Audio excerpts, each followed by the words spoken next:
إن الحمد لله نحمده ونستعينه ونستغفره ونؤمن به ونتوكل عليه ونعوذ بالله من شرور أنفسنا ومن سيئات أعمالنا من يهده الله فلا مضل له ومن يضلل فلا هادي له وأشهد أن لا إله إلا الله وحده لا شريك له وأشهد أن محمدا عبده ورسوله صلى الله عليه وعلى آله وأصحابه أجمعين. Barcha maqtovlar Allah subhanahu va ta'ala tegishli. Biz Allohdan maqtaymiz, ondan yordam so'raymiz, ondan yordamini yolvoramiz. Nafslarimizning buzuqligidan, amallarimizning osharidan Allah subhanahu va ta'alaga sığınamiz. Kimni Alloh taolo to'g'ri yo'lga qo'ndirsa, uni hech bir kim adashtirmas. Kimni adashtirsa, uni hech bir kim to'g'ri yo'lga qo'ndira olmas. Shohidlik bilan Allohdan boshqa hech bir iloh ibadat qilina turgan, tobina turgan zot yo'q, yolg'iz u, uning tengdoshi yo'q. Ham shohidlik bilan Muhammad sallallohu alayhi va sallam uning ulug' hangisi. Ona uning ahli bayti yaqinlarına, sahabalarına, tabi'inlarga ham Allohning yo'lida davom etuvchi barcha musulmonlarga Alloh taolaning rahmati ham mag'firati bo'lsin. Islom dinida ilm bir zo'r o'rin olib turadi. Alloh taolo Qur'onda bu so'zni ilm degan so'zni 70 dan ortiq topqir Qur'onda qavatlangan. Alloh taolo Qur'onda aytgan. Ham Qur'onning birinchi kelgan oyatida ilmga chaqirib, ya'ni ilm olishga buyurib, o'qirga qo'shib Alloh taolo aytgan: "A'udhu billahi minash shaytonir rojim. Bismillahir rohmanir rohim. Iqra bismi robbikal ladzi xalaq." Bütün narsalarni da borliqqa keltirgan Robbining ismi bilan o'qi degan Alloh taolo. Ya'ni bu oyat eng birinchi shiratda Qur'onni ham boshqa shariat ilmlarini o'rganishga amr etadi. Ham shulay bu amr ostida endi foydali dunyoviy ilmlar da kiradi. Ilmning fazilati ko'rsatuvchi boshqa oyatlar da bor. Ularning birisida Alloh taolo aytgan: "Qul hal yastawi allazina ya'lamuna wal ladina la ya'lamun. Innama yatadhakkaru ulul albab." Ayt, ya Muhammad sallallohu alayhi vasallam, biluvchilar bilan bilmovchilar bir tegiz bo'lurlarmi? Albatta tegiz bo'lmaslar. Buning shulay ekanini bari aql egallarigina biladilar deb Alloh taolo aytadi. Kishilarning ko'pisi dunyoviy bilimlarni o'rganadi. Maktabda, universitetda o'qiydi. Lekin diniy ilmga kelganda uni o'rganishga bek ig'tibor etmaydi. Aslida Alloh taolo qarshida eng yaxshi, eng xayrli ilm bu shariat ilmi, din ilmi.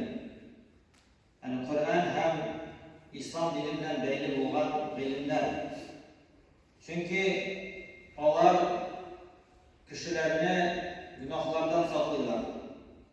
Ularning iymonlarining kuchini orttiradi, axloqini yaxshilatadi, jamiyatni yaxshi yoqqa o'zgartiradi. Kishi o ilmlar orqali Alloh taolaning borlig'ini, birligini, uning buyukligini taniydi. Ham dunyo turmushining maqsadini anglab, oxiratga hazırlanib yashaydi. Diniy ilm, ya'ni butun ilmlarga qaraganda ustunroq. Ham shu ilmning ustunligi to'g'risida bek ko'p hadislar, rivoyatlar bor. Ham shuning birinchisi din ilmining ustun bo'lishining belgilaridan din ilmi u payg'ambarlar qoldirgan meros. Payg'ambarlar ular aqsha, mol qoldirmaganlar. Ular bari tek ilm qoldirganlar. Payg'ambarimiz sollallohu alayhi vasallam aytgan: "Innal ulama'a warasatul anbiya wa innal anbiya'a lam yuwarrisu dinaran wala dirhama."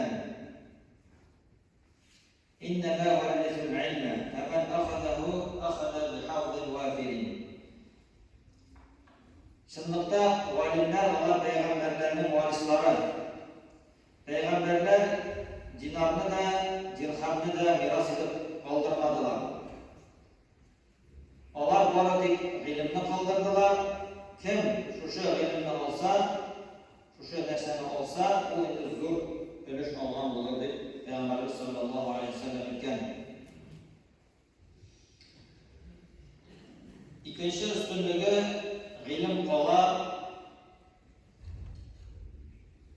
Mesela boyluq, maddi narsalar yo'qqa chiqar.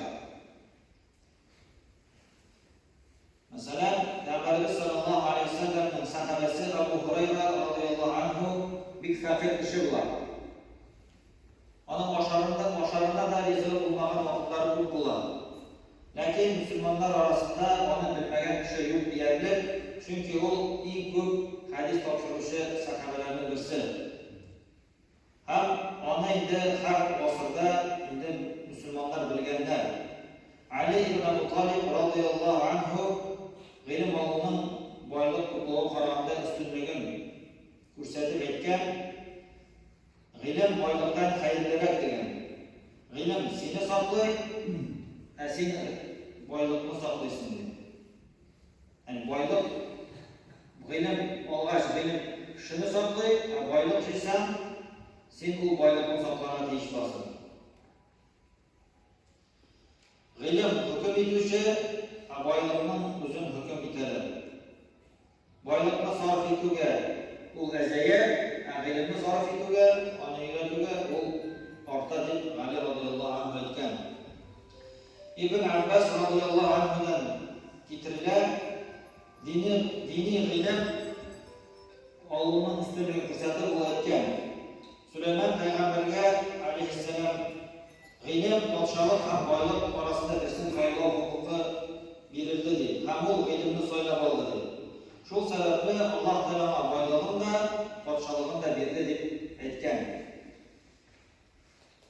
Uchinchi ustunligi ilim egasi Alloh taolaga ibodatga loyiq zot, Alloh taolo ibodatga loyiq zot bo'lishına qarata shohidlik berishlarning birisi.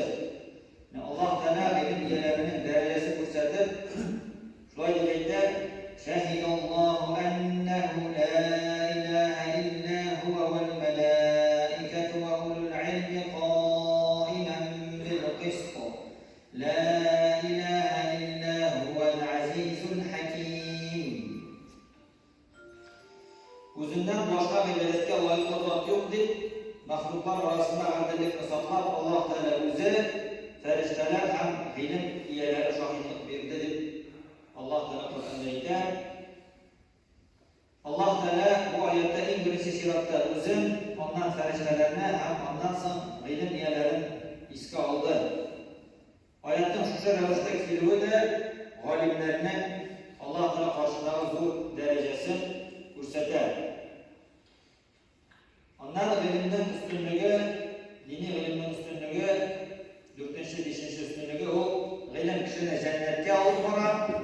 Ham ilim olishi kishiga dunyodagi bo'lgan bor jon egalari barchasida Alloh taoladan onun uchun g'ofirlikni so'raydi.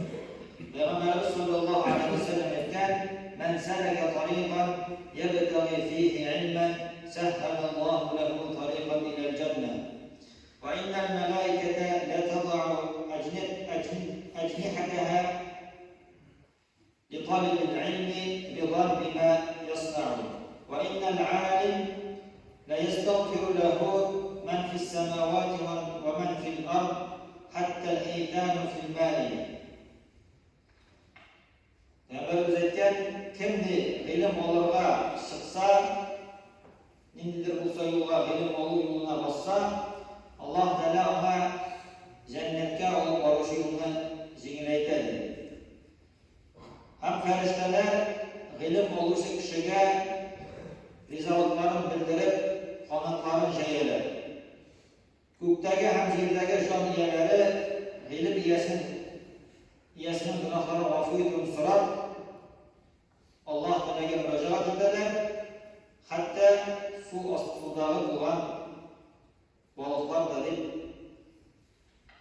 aytgan Muhammad sallallohu alayhi vasallam. Shunga ko'ra кеше гыйлем алуга юнәлсә, гыйлем алырга тотынса, Аллаһ Тәгалә аңа җәннәткә алу барышы юлларны җиңеләйтә һәм инде дөньядагы бөтен җан ияләре ул кешегә истигъфар кыла, Аллаһ Тәгаләдән аның гөнаһларын гафу итүен сорый. Һәм 6нчы өстенлек гыйлем алган кеше, гыйлемле кеше генә Аллаһ Тәгаләдән шын мәгънәсендә куркачак. Аллаһ Тәгалә Коръәндә әйткән: «Иннама яхшаллаһа мин ибадиһи ал-уламаа». Аллаһтан бары тик куллары арасында галимнәр генә курка дип Аллаһ Тәгалә әйткән. Әлеге аятта галимнәр дигән сүз иң беренче чиратта ислам динен белүче, шәригатьне белүче кешеләрне аңлата. Хасан аль-Басри рахимахуллаһ әйткән, шушы сүзгә аңлатман килеп, галим ул Аллаһтан беркем дә күрмәгәндә курка торган, Аллаһ Тәгалә чакырган нәрсәгә омтыла торган һәм Аллаһ Тәгаләнең ачуын китерә торган нәрсәләрдән ерак булган кеше дип әйткән. Кеше күпме Аллаһ Тәгаләнең шушы бөеклеген, аның исем-сифатларын нихәтле күбрәк белсә, шуны хәтле ныграк һәм күбрәк Аллаһ Тәгаләдән куркачак, аның тыйган нәрсәләрен калдырачак һәм кушкан нәрсәләрдән омтылачак. Һәм шулай гыйлемнең өстенлегеннән Аллаһ Тәгалә шушы гыйлем алучыларны, шәригать гыйлемен алучыларны дөньяда да, ахирәттә дә дәрәҗәләрен күтәрә. Аллаһ Тәгалә әйткән: «Ярфа'иллаһу аллазина аману минкум валлазина утул илма дараҗат». Аллаһ Тәгалә сезнең арадан иман китергәннәрне һәм гыйлемле кешеләрне, гыйлем бирелгән кешеләрне дәрәҗәләрдә күтәрә дип Аллаһ Тәгалә әйткән. Һәм шулай өстенлегеннән дин гыйлемен өйрәнү ул кешегә Аллаһ Тәгаләнең яхшылык теләвен күрсәтә. Пәйгамбәрбез саллаллаһу алейхи ва саллям бер хәдисендә әйткән: «Мән юридиллаһу биһи хайран юфаққиху фид-дин». Кемгә ди Аллаһ Тәгалә яхшылык теләсә, аны ди динне аңлаучы итер дигән. Динне белүче, динне аңлаучы кылыр дигән. Шундый өстенлекләр булачак, әгәр кеше шәригать гыйлемнәрен өйрәнсә. Кеше бу дөньяда вакытлыча гына, әгәр инде ул шушы үзенең динен, үзенең өстендәге булган вазифаларны белмәсә, һәм Аллаһ Тәгалә кушканнарын үтәп, тыйганнарыннан тыелып яшәмәсә, ахирәттә аңа бик авыр булачак.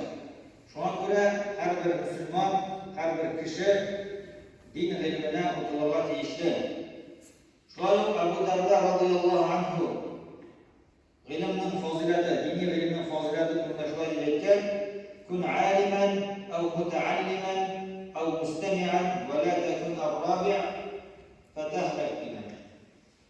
Гыйлем иясе бул дигән, яки өйрәнүче, гыйлем алучы бул дигән, яки аны тыңлаучы бул, ләкин дүртенчесе булма, һәлак булырсың дигән. Bir вакыт Ибн Мубарак рахимахуллаһтан әйткәннәр: «Әгәр сиңа Аллаһ Тәгалә кичкә үләсең дип әйтсә, син нәрсә эшләрдең?» дип аңардан сораганнар. Ул әйткән: «Мин гыйлем алыр идем» дип әйткән. Әгәр ул кич белән үләсен белгән килеш, иң беренче, иң төп әйбер эшләргә теләгән әйбер ул гыйлем алырмын дип әйткән. Шуңа күрә мөселман кешесе шушы дин гыйлемен өйрәнергә тырышырга тиеш, һәр вакытта гыйлемен арттырып торырга тиеш. Чөнки Аллаһ Тәгалә Коръәндә махсус дуа да индергән. Шушы дуа белән мөрәҗәгать итәргә кушкан динне Аллаһ Тәгаләгә: «Ва кур рабби зидни илма». Син әйт: «Я Раббым, минем гыйлемемне арттыр» дип. Аллаһ indirgan ham endi u qiyomatga qadar aytaylik shu oyatlar qilganda bular ham musulmonlar o'qiylar, ham har vaqtda da mana shu duolarni qilib, kerakli foydali ilmlarga intilib, Alloh taolaning dinini o'rganib, shu yashasa, inshaalloh bu dunyoda da, oxiratda da baxtli bo'ladi. Alloh taolo barchalarimizga da kerakli foydali ilmlar olib, Alloh taolo qo'shganlarini tutar, qilganlardan tiyilib, chin mu'min musulmon bo'lib yashashga nasib qilsa edi. Va aqulu qawli hada va astaghfirulloh li va lakum va lisa'iri jama'atil muslimin innahu huval ghafurur rahim al-jawwadul karim as-sami'ud du'a.